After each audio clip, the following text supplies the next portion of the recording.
Very good morning class 7। So last time पे हम discuss कर रहे थे exercise 11.3, that is the exercise based on the parameter and area of a circle. So now this is the question number 7. Find the parameter of the adjoining figure which is the semi circle including its diameter. ठीक है, तो यहाँ पे हमारे पास एक semi circle given है. Semi का मतलब होता है हाफ और सर्कल, यानी कि एक ऐसा फिगर है जो क्या है, एक हाफ सर्कल है. और इस क्वेश्चन में कहा गया है इंक्लूडिंग इट्स डायमीटर, यानी कि इसके डायमीटर भी क्या कर रही है, यहाँ पे इसकी बनाई गई है. तो आपको बताना है कि इसकी पैरामीटर कितनी होगी. ठीक है, अब देखिए हमारे पास जो फिगर है वो कुछ इस टाइप का है, डी टाइप का है. ठीक है, तो इस बेसिकली वो पूछना ये चाहता है कि इसकी जो पूरी बाउंड्री है वो कितनी है.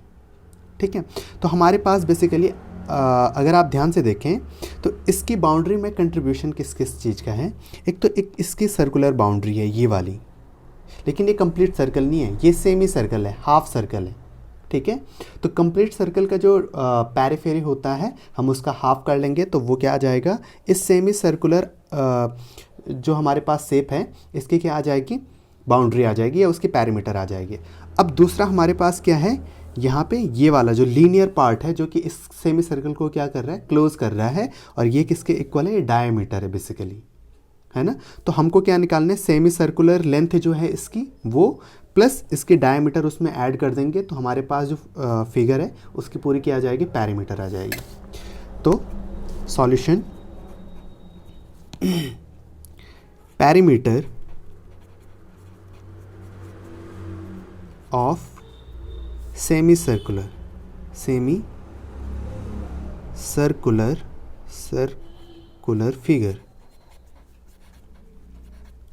यहाँ पे हम ये लिख लेते हैं सेमी सर्कुलर, लेकिन कैसा सेमी सर्कल है, क्लोज्ड सेमी सर्कल है. Closed semicircular figure that will be equal to parameter of circular part, parameter of circular part, ये मैं सेमी सर्कल लिख लेता हूँ, semi circular part plus it's diameter. इसके डायमीटर क्या हो जाएगी, उसमें ऐड कर लेंगे हम. तो सेमी सर्कुलर पार्ट ये वाला है और डायमीटर वाला पार्ट ये है. तो सेमी सर्कल का जो डायमीटर हो जाएगा, जो पैरिफेरी हो जाएगी वो क्या हो जाएगी, सर्कल के पैरिफेरी की हाफ. तो हम जानते हैं पैरिफेरी ऑफ सर्कल कितनी होती है, 2πr. ठीक है, तो 2πr divided by 2 that will be the circumference of the semi circular part. तो it will be πr. Semi complete circle की होती है 2πr, तो हाफ सर्कल की कितनी हो जाएगी, πr हो जाएगी, प्लस डायमीटर d. तो पाई की वैल्यू है 22/7 इंटू, अब यहाँ पे हमारे पास r कितना हो जाएगा, डायमीटर दे रखा है 10. ठीक है, तो ये हो जाएगा d/2, डायमीटर का हाफ प्लस d. रेडियस कितनी होती है, डायमीटर की हाफ होती है, तो ये हो जाएगा आपके पास 22/7 multiplies by d is equal to 10/2, that will be radius and d is again 10. तो आप यहाँ से आसानी से कैलकुलेट कर सकते हैं. तो ये हो जाएगा आपके पास. अच्छा, यहाँ पे हम एक काम करते हैं, 22/7 की जगह डायरेक्टली 3.14 लिख लेते हैं. ये क्या है, पाई की वैल्यू है, multiplied by 10/2 that will B 5 plus 10. तो आप मल्टीप्लाई कर दीजिए, ये हो जाएगा 5 4 × 20, 5 1 × 5 + 2 7 और 5 3 × 15 और in point of decimal will be here plus 10. तो आंसर आ जाएगा 25.70, क्योंकि ये सर्कमफियरेंस है यानी कि लेंथ है, तो इसका जो यूनिट होगा वो क्या होगा, लेंथ ऑफ यूनिट होगा, दैट इज़ सेंटीमीटर. ठीक है, तो 25.70 is the centimetre is the answer of this question. Now next question is find the cost of polishing a circular table of diameter 1.6 meter if the rate of polishing is ₹15 per meter square. तो इसका solution देखिए. Question क्या कह रहा है कि हमारे पास कोई टेबल है सर्कुलर शेप का और उसके ऊपर हमने क्या करना है, पेंट करना है. और पेंट की जो कॉस्ट है वो कितनी है, पर मीटर स्क्वायर पे 15 रुपीज़ कॉस्ट आती है. और टेबल का जो डायमीटर है वो है 1.6 मीटर. तो पहले हम जो डाटा गिवन है उसको लिख लेते हैं. तो डायमीटर कितना है, diameter that is 1.6 meter and rate जो गिवन है वो कितना है ₹15 पर मीटर स्क्वायर। तो डायमीटर अगर हमारे पास है तो हम रेडियस निकाल सकते हैं। रेडियस इज इक्वल टू कितना होता है half of diameter, that will be 1.6 divided by 2, that will be 0.8 metre.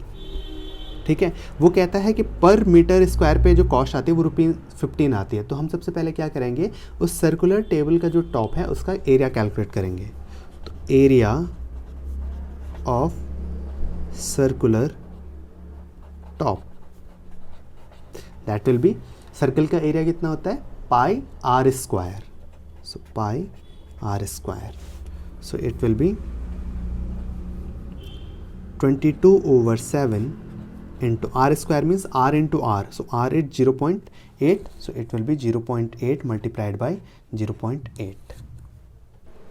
Again आप डायरेक्टली पाई 22/7 की जगह 3.14 ही लिख लीजिए, तो ये हो जाएगा 0.8 इंटू 0.8।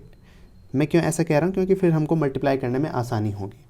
ठीक है, फिर आप मल्टीप्लाई कर दीजिए, 8 4 जा 32, 8 1 जा 8 + 3 11, 8 3 जा 24 + 1 25, अगेन मल्टीप्लाइड बाय 0.8। अच्छा यहाँ देखिए, यहाँ 2 डेसिमल पॉइंट ये थे और 1 डेसिमल पॉइंट ये था, तो ऑब्वियस सी बात है यहाँ लगेगा 2.512 होगा, यहाँ नहीं लगेगा डेसिमल। ठीक है, तो ये हो जाएगा, फिर अगेन मल्टीप्लाई कर दीजिए, तो 8 2 जा 16, 8 1 जा 8 + 1 9, 8 5 जा 44 रिमेनिंग, और 8 2 जा 16 + 4 20। तो यहाँ 3 डेसिमल पॉइंट ये है और 1 डेसिमल पॉइंट ये है, तो यहाँ पे आ जाएगा 2.0096 meter square will be the area of the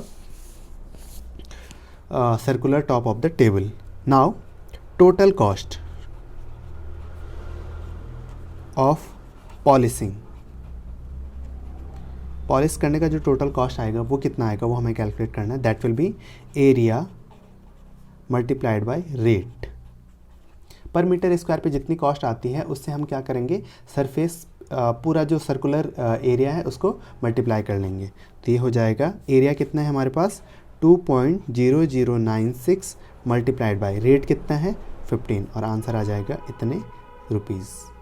तो जब आप मल्टीप्लाई करोगे तो ये हो जाएगा 15 6 जा 90, 9 रिमेनिंग, 15 9 जा 135 + 9 144, तो यहाँ पे डायरेक्टली आ जाएगा, और 15 2 जा 30,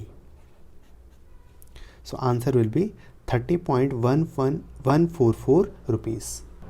सो this is the answer of this question. Now the next question is, Sajli tooks a wire of length 44 centimeter and bent it into the shape of a circle. Find the radius and the area of that circle.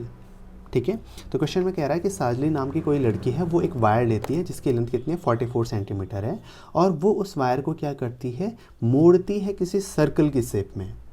ठीक है, तो सबसे पहली बात आपको समझना है कि जब किसी वायर को सर्कल की फॉर्म में मोड़ा जा रहा है तो तब कौन सी चीज़ ऐसी है जो बनी रहती है, जो सेम रहती है। ठीक है, जो उतनी ही रहती है वायर के केस में भी और सर्कल के केस में भी। तो इसको समझने के लिए हम यहाँ पे करके देखते हैं। मान लो हमारे पास ये एक वायर है, ठीक है, और इसको एज्यूम करो कि इसकी लेंथ हमारे पास 44 सेंटीमीटर है नहीं ये 44 सेंटीमीटर लंबा, बट मान लीजिए कि इसकी लेंथ कितनी है 44 सेंटीमीटर है। अब सपोज करो मैं इसको किसी भी शेप में मोड़ूँ, तो क्वेश्चन में हमको सर्कल कह रखा, तो मैं सर्कल के ही शेप में इसको मोड़ने की कोशिश करता हूँ। तो मान लो मैंने इसको सर्कल की शेप में मोड़ा ऐसे, ठीक है, ये अप्रॉक्स मान लो ये एक सर्कल बना। तो इस कंडीशन में अगर मैं आपसे कहूँ कि ये जो हमारे पास सर्कल बना है इसका सरकमफेरेंस कितना होगा, तो वायर को हमने कहीं तोड़ा तो नहीं है, ठीक है, तो जितनी वायर की लेंथ रही होगी वो पूरी की पूरी क्या कर रही है, इस सर्कल की बाउंड्री बना रही है। तो हम कह सकते हैं यहाँ पर कि वायर की जो लेंथ है वो उस सर्कल की क्या होगी, सरकमफेरेंस होगी या बाउंड्री होगी। तो इसका मतलब इस क्वेश्चन में अगर उसने वायर की लेंथ 44 सेंटीमीटर दे रखी है, तो इसका मतलब ये है कि हमारे पास जो सर्कल बनेगा उसकी सरकमफेरेंस भी कितनी हो जाएगी, 44 सेंटीमीटर हो जाएगी। ठीक है, तो अगर हमारे पास सरकमफेरेंस आ गया है तो हम आसानी से रेडियस और उसका एरिया भी कैलकुलेट कर सकते हैं। तो देखिए सॉल्यूशन, एज, सबसे पहले हम देख लेंगे length of wire, that is 44 centimetre. अब वायर को क्या किया जा रहा है, सर्कल के शेप में रिबेंड किया जा रहा है, तो हम लिखेंगे as the wire is rebent in the shape of circle. So क्या हो जाएगा इस केस में, अगर वायर को सर्कल के शेप में मोड़ा जा रहा है तो उस केस में वायर की जो लेंथ होगी वो किसके इक्वल होगी, सर्कल के सर्कमफियरेंस के इक्वल होगी। That will be circumference of circle, that will be equal to length of wire, length of wire. तो इस केस में हमारे पास सर्कमफियरेंस का जो फॉर्मूला होता है वो क्या होता है, 2 pi r, that will be equal to length of wire कितनी है, 44 सेंटीमीटर। तो यहाँ से आप पाई की वैल्यू आप पुट कर दीजिए 22/7 मल्टीप्लाइड बाई आर 44। आपको आर कैलकुलेट करना है, सो आर विल बी 7 न्यूमरेटर में मल्टीप्लाई हो जाएगा और 2 और 22 डिनोमिनेटर में आ जाएंगे, तो ये हो जाएगा 44 multiplied by 7 divided by 2 into 22। ठीक है, तो 22 2 जब 44 होता है तो ये पूरा कैंसिल आउट हो जाएगा, तो हमारे पास आर आ जाएगा कितना, 7, क्योंकि आर लेंथ है तो ये सेंटीमीटर ही रहेगा। ठीक है, इसके बाद सेकंड पार्ट में हमसे पूछा है एरिया ऑफ दैट सर्कल, तो एरिया कितना हो जाएगा, area of circle that is pi r square. So it will be pi की वैल्यू हम पुट कर लेंगे 22/7 and r square that will be 7 into 7, तो 7 7 से कैंसिल आउट हो जाएगा, so it will be 22 into 7, यहाँ पे एक 7 इस वाले 7 से कैंसिल आउट हो गया, तो ये हो जाएगा 154। ठीक है, जब आप मल्टीप्लाई करोगे तो 154 आ जाएगा, क्योंकि ये एरिया है और एरिया का जो यूनिट होता है वो क्या होता है, लेंथ की यूनिट का square. So it will be centimetre, तो लेंथ की यूनिट हो गया और इसका स्क्वायर, तो 154 centimetre square is the area of the circle. Now इसी क्वेश्चन का सेकंड पार्ट है। क्वेश्चन में कहा जा रहा है if the same wire is rebent in the shape of a square. वो कहता है कि अगर आप उसी वायर को फिर से लें और उसको आप क्या करें, स्क्वायर के शेप में रिबेंड करें। तो देखिए मैं फिर से उसी वायर को ले रहा हूँ और इसी वायर को अब मैं कोशिश करता हूँ कि इसको क्या किया जाए, एक स्क्वायर के शेप में मोड़ा जाए।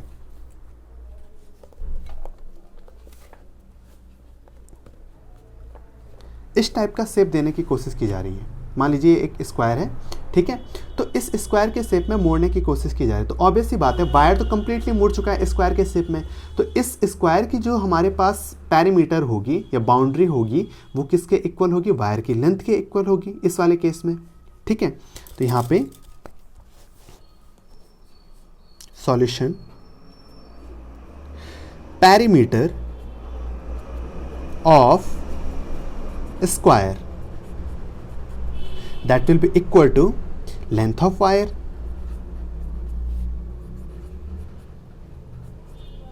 तो पैरीमीटर ऑफ स्क्वायर कितनी होती है भाई, पैरीमीटर ऑफ स्क्वायर यानी कि स्क्वायर की जो बाउंड्री है वो कितनी है। तो बाउंड्री निकालने के लिए हम क्या करते हैं, 4 साइड्स का सम करते हैं, उनकी जो लेंथ है उनका सम करते हैं। तो ये वाली साइड प्लस ये वाली साइड प्लस ये वाली साइड प्लस ये वाली साइड, तो चारों साइड का सम करेंगे तो हमारे पास क्या आ जाएगी, उसकी पैरीमीटर आ जाएगी। लेकिन हम जानते हैं कि स्क्वायर के केस में चारों की चारों साइड्स का जो मेजर होता है वो सेम होता है, यानी कि हमारे पास जो पैरीमीटर आ जाएगा वो आ जाएगा 4 टाइम्स ऑफ 1 साइड। या मैं डायरेक्टली लिख लूँ, अगर हमारे पास जो स्क्वायर है उसकी साइड ए है तो लिखा जा सकता 4a, where a is the side 1 side of the square. तो 4a इज इक्वल टू, अब लेंथ ऑफ वायर कितनी है भाई, 44, तो a इज इक्वल टू हो जाएगा 44 divided by 4, that will B 11 centimetre. तो हमारे पास जो स्क्वायर आएगा उसकी साइड कितनी हो जाएगी, 11 सेंटीमीटर हो जाएगी। नाउ पहला क्वेश्चन तो हमसे ये पूछा गया what will be the length of each side, तो ईच साइड की जो लेंथ आ जाएगी वो कितनी आ जाएगी, 11 सेंटीमीटर आ जाएगी। सेकेंड क्वेश्चन है compare which figure encloses more area. ठीक है, वो कहता है कि जिस वायर को हमने मोड़ा है पहले सर्कल के शेप में और फिर स्क्वायर के शेप में, तो किस केस में एरिया ज़्यादा है। तो हम क्या करेंगे, पहले इस केस में भी एरिया निकाल लेते हैं। Area of square area of square क्या होता है, साइड इंटू साइड, तो साइड इंटू साइड यानी कि यहाँ साइड कितने 11 centimetre, 11 centimetre multiplied by 11 centimetre. तो 11 इंटू 11 मैंने आपको स्क्वायर याद करने के लिए दिए थे, तो आई होप आप लोगों को याद होंगे। तो 11 इंटू 11 होता है 121, ठीक है, और centimetre into centimetre that will be centimetre square. तो एरिया ऑफ स्क्वायर आया 120 सेंटीमीटर 21 सेंटीमीटर, और एरिया ऑफ सर्कल जो हमारे पास आया था दैट इज, यहाँ देखिए 154 centimetre square, 154 centimeter square. So we can say on comparison that the area of the circle is greater in comparison of the square. तो area of circle is greater area of square. यही हमको compare करके बताना था कि किसका area ज़्यादा है।